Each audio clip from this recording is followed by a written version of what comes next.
মানুষ স্বপ্ন দেখে ঘুমিয়ে আর আশায় বাঁধে বুক সচেতনভাবে। ঘুম ভেঙে গেলেই স্বপ্ন ভেঙে যায়, কিন্তু আশা আমৃত্যু বেঁচে থাকে। আপনি এখন এই মুহূর্তে কোথায় আছেন, কি করছেন সেটা জরুরি নয়। আসলে আপনি কোথায়, আপনার গন্তব্য কোন জায়গাটায় আপনি যেতে চান, নিজেকে কোন অবস্থানে দেখতে চান, সেটি হচ্ছে বড় কথা। এজন্যই হয়তো বা কবি, লেখক বা গুণীজন তারা বলে গেছেন যে একবার না পারিলে দেখো শতবার। পারিব না এই কথাটি বলিও না আর। আমরা কিন্তু ছোটোবেলাতে এই কবিতাটা পড়েছি, অনেকেই পড়েছেন, এখনও অনেকে পড়ছেন। যারা এখন ছোট থেকে একটু একটু করে বড় হচ্ছেন তারা পড়ছেন। আসলেই তো একবার না পারিলে দেখো শতবার, কিন্তু ঠিক দেখবেনটা কোথায়, কোন জায়গায়। যেমন আমি যে অপশনগুলো দিয়েছি তার মধ্যে আছে আহ, পড়াশোনায়, কাজ, প্রেম নাকি অন্য কিছু। লিখুন আপনার কথাগুলো। আর রসের হাড়ি অনুষ্ঠানের লাইভটি শুরু হয়ে গেছে। যে যেখান থেকে শুনছেন, নতুন পুরাতন সকল বন্ধুকে স্বাগত জানাচ্ছি। লিখতে ভুলবেন না আপনার কথাগুলো। আমি পাশে আছি বেশ কিছুটা সময়, কারণ ঘড়িতে এখন 5টা বেজে 49 মিনিট বেজে গেছে। থাকছি বেশ কিছুটা সময়। বলছিলাম যে আশা বা সফলতা কিংবা একবার না পারলে দেখো শতবার, অবশ্যই সেটা শতবারই দেখতে হয়। দেখবেন আমরা পড়াশোনার সময় যে বিষয়গুলো পড়ি, প্রথমে মনে হয় আসলে অনেকটা কৌতূহলী হয়ে, অনেকটা জানার ইচ্ছা থেকে আসলে বিষয়টা হয় কি।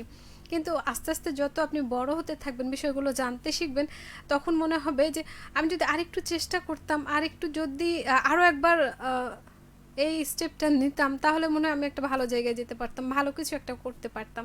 এই আক্ষেপটা থেকে যায়। পরবর্তী প্রজন্মের কাছেও আমরা ঘুরে দেখি সেটা, বা আমরা আমাদের আগের প্রজন্মের কাছেও দেখি যে এই আক্ষেপটা থাকে। তো একবার না পারলে দেখো শতবার, এরকম একটা সফলতার গল্প বলে যান, কিংবা কোন কোন ক্ষেত্রে আপনি এটা ট্রাই করতে চান সেটা লিখুন। আর সেই সাথে আশা স্বপ্ন আমরা যাই বলি না কেন, সফলতা বলি না কেন, ধৈর্য, পরিশ্রম, সততা, এইসবের কতটা গুরুত্ব রয়েছে সেটা কিন্তু লিখতে ভুলবেন না। আমরা আছি এপাশে, থাকছি বেশ কিছুটা সময়। শফিকুল ইসলাম আমাদের সাথে, সভাপতি গ্রাম বাংলা রেডিও শ্রোতা ক্লাব, বইকুড়ি, মচমইল, বাগমারা, রাজশাহী থেকে আমাদের সাথে রয়েছেন। স্বাগত আপনাকে। আজকের বিষয়টি নিয়ে কি বলবেন, সে সাথে কেমন আছেন? আচ্ছা, বৃষ্টি কি আপনাদের ওখানে? আজকে কিন্তু আমাদের এখানে আমার মনে হয় যে চাঁপাইনবাবগঞ্জের কোথাও কোথাও যদি হয়ে থাকে, কিন্তু বৃষ্টি আজকে কেন জানি নাই। লিখতে ভুলবেন না, সাথে থাকুন।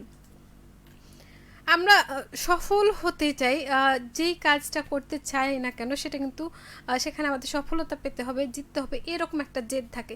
কিন্তু মাঝে মধ্যে আমরা এই জায়গায় আটকে যাই, আসলে আমি যেই পথে এগোচ্ছি, যে কাজটাতে এগোচ্ছি, যদি সেটা আমরা পড়াশোনায় ধরি, পড়াশোনা করতে গিয়ে দুইটা প্রশ্ন করলাম না, পরীক্ষায় দেখা গেলো সেগুলো এসছে, এরকম কিন্তু হয়। আমার সাথে হয়েছে অনেকবার যে আমি পড়ে গেছি, একটা পড়েছে আরেকটা, কি একটা অবস্থা। কিন্তু তাই বলে ফেল টু হয়নি সেটা অবশ্যই। তো সেই ক্ষেত্রে অপশনগুলো কাজে লাগাতে, আপনি এখন থেকে যদি আপনার বাড়িতে ক্ষুদের সদস্যটিকে শেখান যে তুমি এখন যা শিখবে সেটাই ভবিষ্যতে কাজে লাগবে, এবং শেখার প্রতি জোর দিতে হবে, তাহলেই দেখবেন যে সফল হওয়ার মূল মন্ত্রটা সে যখন আস্তে আস্তে বড় হতে থাকবে, তখন তার মধ্যে চলে আসবে। আমরা বলি যে যে যত বেশি জ্ঞানী সে কিন্তু তত বেশি সঠিক। মাঝে মধ্যে তারাও ভুল করেন, আবার যে কিছুই জানে না, মানে একাডেমিক শিক্ষার কথা যদি আমরা বলি, তো সেই ক্ষেত্রে এগুলো তুলনামূলক বিবেচনা না করে আমরা যদি আমাদের কাজের দিকে দৃষ্টি দিই, তাহলে দেখবো আমরা অনেক কিছু পারছি, অনেক কিছু করা হচ্ছে।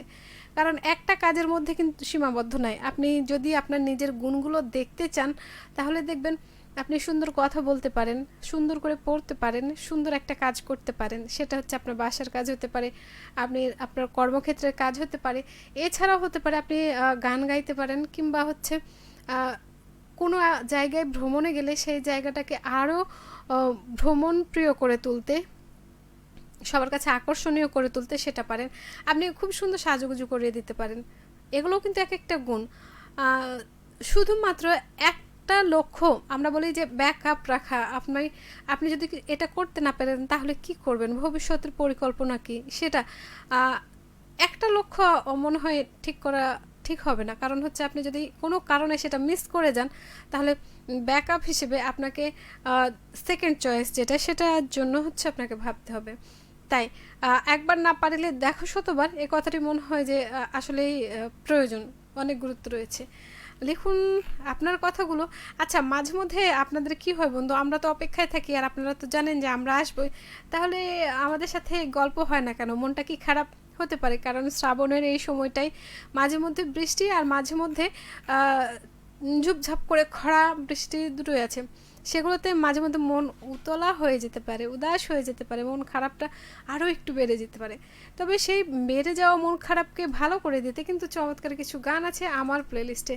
তার মধ্যে একটা আছে প্রীতম হাসান আর গুরুপদ গুপ্তের একটা গান, বয়স আমার বেশি না, আর এক মুঠো স্বপ্ন বেলাল খানের। চমৎকার দুটি গান। আর শেষে থাকছে বিদ্যুৎ চমকালো। যদিও ঝড় বাদলের এই সময়টাতে আমাদেরকেই নিজের সুরক্ষাটা দেখতে হবে, সেক্ষেত্রে প্রেমে পড়া যাবে না বা প্রেম করা যাবে না সেটা তো হতেই পারে না। হ্যাঁ, এই যে আমরা যেটা বলছিলাম, একবার না পারিলে দেখো শতবার, এটা কিন্তু সব জায়গায় আপনি প্রয়োগ করতে পারেন। হ্যাঁ, কোনো কারণে আপনার প্রিয় মানুষের সাথে সম্পর্কটা টিকলো না, ঠিক আছে, প্রিয় মানুষটা থেকে তো প্রিয় বন্ধু হতে পারে, সে জায়গায় রেখে আরও একজনকে তার জায়গাটা না দেয়া যায় না অবশ্যই, কিন্তু আরও একটা নতুন স্বপ্ন তো গড়া যায়, আরও একটা নতুন কিছু তৈরি করা যায়, কারণ একজনের জন্য কখনোই আটকে থাকা ঠিক না। আর সেই সাথে বলবো, আপনি যখন কাজ করছেন, আপনি আপনার দৈনন্দিন জীবনেই দেখতে পারেন, আপনি প্রতিদিন অটোতে যাতায়াত করেন, আজকে অটো পাচ্ছেন না, তাহলে কি আপনি অন্য যানবাহনে উঠবেন না? বা আপনি বাসে যে জায়গাটা যান, বা হচ্ছে বাস ভ্রমণ আমাদের অনেকের প্রিয়, সেখানে কি ট্রেনের ভ্রমণ আপনি করতে চাইবেন না? বা কোনো দিন ইচ্ছে হবে না যে আকাশে উড়ে চলা সেই স্বাধীন মুক্ত পাখির মতো উড়োজাহাজে? হতে পারে। রয়েছেন আমাদের সাথে রাসেল। কেমন আছেন আপনি? আমি তো ভালো আছি, আপনি কেমন আছেন? অনেক দিন পর, মাঝে মাঝে কোথায় হারিয়ে যান? সাথে অন্য বন্ধুদেরকেও দেখতে চাই, লিখুন আপনার কথাগুলো, আমরা আছি এপাশে। আহ, সফল হওয়ার কথা বলছিলাম, যে শর্টকাটেও সফল হওয়ার অনেক পদ্ধতি অনেকেই অবলম্বন করেন, আমরাও সেটা মাঝে মধ্যে মাঝে মধ্যে আমরা সেটা ট্রাই করতে চাই যে আসলে শর্টকাট করে কিভাবে আমরা আমার লক্ষ্যে পৌঁছাতে পারি। রাস্তায় হয়তো সম্ভব, কিন্তু জীবনের পথে আরও একটু সময় সত্যিই প্রয়োজন। লিখুন আপনাদের কথাগুলো, থাকুন সঙ্গে, আর চলে যাব আমরা গানের কাছে, যে গানগুলোর কথা বলেছিলাম। আর নতুন কোনো গানের রিকোয়েস্ট থাকলে অবশ্যই কমেন্ট বক্সে লিখবেন, এমনটাই প্রত্যাশা। যেতে যেতে বলি, আমরা যে যেখানেই থাকি না কেন ভালো থাকার চেষ্টা করব। আর অবশ্যই এ সময় বলে না, সবসময় এটা চেষ্টা করতে হবে ভাজা পোড়া খাবার থেকে দূরে থাকা, তরল জাতীয় এই খাবারগুলো বেশি খাওয়া, স্বাস্থ্যকর নিরাপদ খাবার খাওয়া, এগুলো একটু সচেতনভাবে মানলেই দেখবেন আমরা সুস্থ থাকব। আর শ্রাবণ কিংবা শরৎ যাই হোক না কেন, চমৎকারভাবে আমরা উপভোগ করতে পারবো।